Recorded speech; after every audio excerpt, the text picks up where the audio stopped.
Share বাজারের নতুন এবং গুরুত্বপূর্ণ আপডেট নিয়ে এই ভিডিওটি। তো আপনারা জানেন যে শেয়ার বাজারে ব্যবসা করতে গেলে কিন্তু শেয়ার বাজার সম্পর্কিত যে গুরুত্বপূর্ণ নিউজ, ডেটা, ইভেন্টগুলো থাকে সেগুলোকে নিয়ে কিন্তু আপডেটেড থাকতেই হয়। আর এই চ্যানেলে সেই ধরনের ভিডিও আপডেট দেওয়া হয়। তো যাই হোক, আজকে যে ডেটে ভিডিওটা হচ্ছে 21/3/2024। তো আজকের ডেটে মার্কেটে কিন্তু আরও একটি নতুন কোম্পানি লিস্ট হলো, যার নাম হচ্ছে ক্রিস্টাল ইন্টিগ্রেটেড সিস্টেম লিমিটেড। তো এই কোম্পানি যে দামে নেমেছে বর্তমানে যে চলছে, এটা মার্কেট চলাকালীন ভিডিওটা হচ্ছে, তো সেক্ষেত্রে এটা আপ ডাউন হতে পারে। বর্তমানে 708 টাকায় চলছে, যেটা একসময় 793 টাকায় চলছিল। এর প্রাইস ব্যান্ডই ছিল 680 টাকা থেকে 715 টাকার মধ্যে। তো সেক্ষেত্রে কিন্তু বড় গেইন পাওয়া যায়নি। তো যাই হোক, এই যদি দেখেন 793 টাকার যে হাইটা মেরেছিল আর কি, তার থেকে প্রফিট বুকিং হয়েছে। আজকে যেটা ভলিউম আর কি গোটা দিনে ক্রিয়েট হয়েছে, দেখুন 65,12,15,215 এরকম আর কি।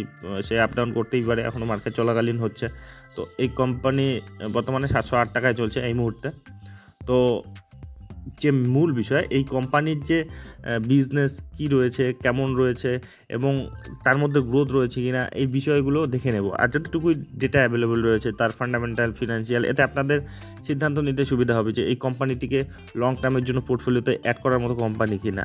তো এই কোম্পানি সম্বন্ধে একটা ধারণা আসবে। আর অবশ্যই আপনি লং টার্ম ইনভেস্টমেন্ট যদি করতে পছন্দ করেন, তবে সেক্ষেত্রে কিন্তু আপনাকে সেই কোম্পানির বিজনেসটাকেই প্রায়োরিটি দিতে হবে, বিজনেসটাকে কিন্তু আপনাকে জানতেই হবে। তো যাই হোক, চলে আসি সেই কোম্পানির পরিচয়ে। প্রথমে দেখে নেবো তার বিজনেসটা।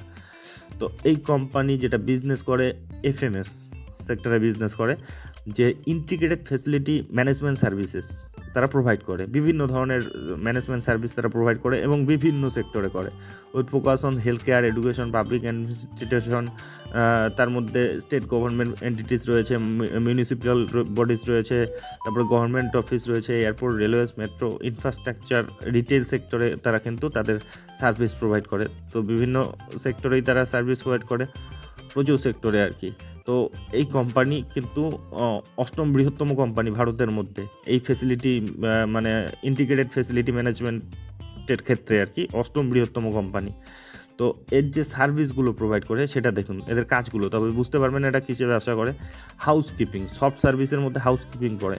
তারপরে হাউসকিপিংয়ের মধ্যে তারা অফিস, হসপিটাল, স্কুল এবং অন্যান্য যে সংস্থাগুলো থাকে সেগুলোতে তারা ক্লিনিং সার্ভিস কিন্তু প্রোভাইড করে।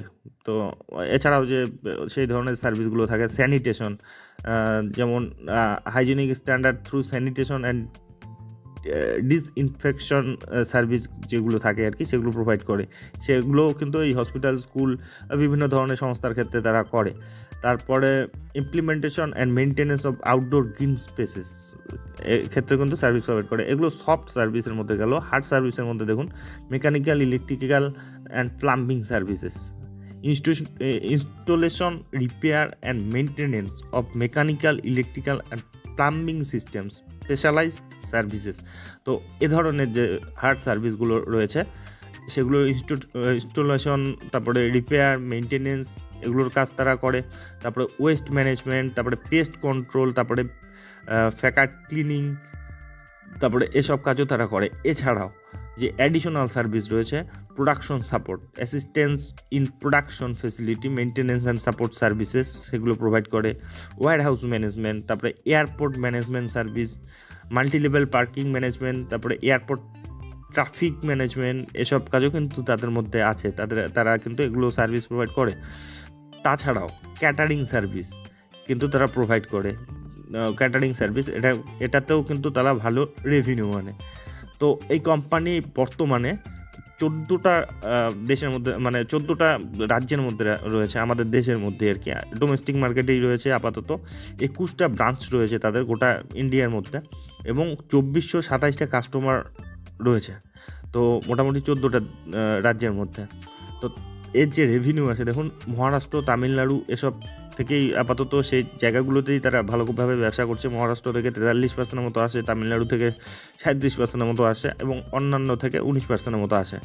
তো এদের যদি ক্লায়েন্ট দেখেন, মোটামুটি 2023-এর যেটা হিসাব রয়েছে, 134টি হসপিটাল এদের ক্লায়েন্ট রয়েছে, 224টি স্কুল রয়েছে, 2টো এয়ারপোর্ট রয়েছে, 2টো রেলওয়ে স্টেশন রয়েছে, 10টা মেট্রো স্টেশন রয়েছে। এগুলো কিন্তু তাদের ক্লায়েন্ট। এবং টোটাল যে এমপ্লয়মেন্ট তারা প্রোভাইড করেছে সেটা 31,881। আর রেভিনিউ যদি দেখেন, রেভিনিউ হেলথ কেয়ার থেকে সবচেয়ে বেশি আসে 37% মতো, এডুকেশন থেকে তারপরেই আসে 20% মতো, এয়ারপোর্ট রেলওয়ে মেট্রো থেকে 7% মতো আসে, আর অন্যান্য থেকে 35% মতো আসে। তো বুঝতে পারছেন এদের বিজনেসটা কিন্তু কী ধরনের বিজনেস রয়েছে, এবং তারা যে আর কি যে বিজনেসটা করে তাতে কী ধরনের ফেসিলিটি পাওয়া যায়, কী ধরনের তারা কাজ করে, এবং তাদের বিজনেসটা কত বড় সেটা বুঝতে পারলেন। তো এখন দেখুন এর যে ডেটাগুলো কেমন রয়েছে। তো এই কোম্পানির যে মার্কেট ক্যাপিটাল যেটা রয়েছে আপাতত আর কি 1000 কোটির আশেপাশে রয়েছে, আর অন্যান্যগুলো এখনও আপডেট নেই, 2 দিনের মধ্যে হয়ে যাবে। 20.9% মতো রিটার্ন অন ইকুইটি রয়েছে এর। তো এখন যে মূল বিষয় তাদের বিজনেসে কেমন গ্রোথ হয়েছে দেখুন। 2018-তে এই কোম্পানির সেলস হতো 320 কোটি, সেটা বেড়ে 371 হলো 2019-এ, তারপরে বেড়ে 456 হলো 2020-তে, তারপরে সেটা বেড়ে 506 হলো 21-এ, তারপরে 535 হলো 2022-এ, এবার 2023 অনুযায়ী 682। মানে তাদের গ্রোথ কিন্তু রয়েছে। 2018 থেকে 2023-এ মোটামুটি কিন্তু দ্বিগুণ করে ফেলেছে তাদের যে সেলস ব্যবসা। প্রফিটেবিলিটি দেখুন 14 কোটি ছিল 2018-তে, সেটা 16 কোটি হলো পরের বছর, তারপরে 25 কোটি হলো, তারপরে 22 কোটি হলো, তারপরে 26 কোটি হলো, এবারে 38 কোটি। তো বুঝতেই পারছেন সেলস এবং প্রফিটেবিলিটি দেখে তাদের কিন্তু গ্রোথ রয়েছে। এখন ব্যালেন্স শিট তাদের কী অবস্থায় রয়েছে দেখুন। রিজার্ভ তাদের রয়েছে 155 কোটি, যেটাও কিন্তু দ্রুত গ্রো করছে। 2018-তে ছিল 74 কোটি, সেটা 19-এ বেড়ে হলো 90 কোটি, তারপরে 137 কোটি, বর্তমানে 155 কোটি।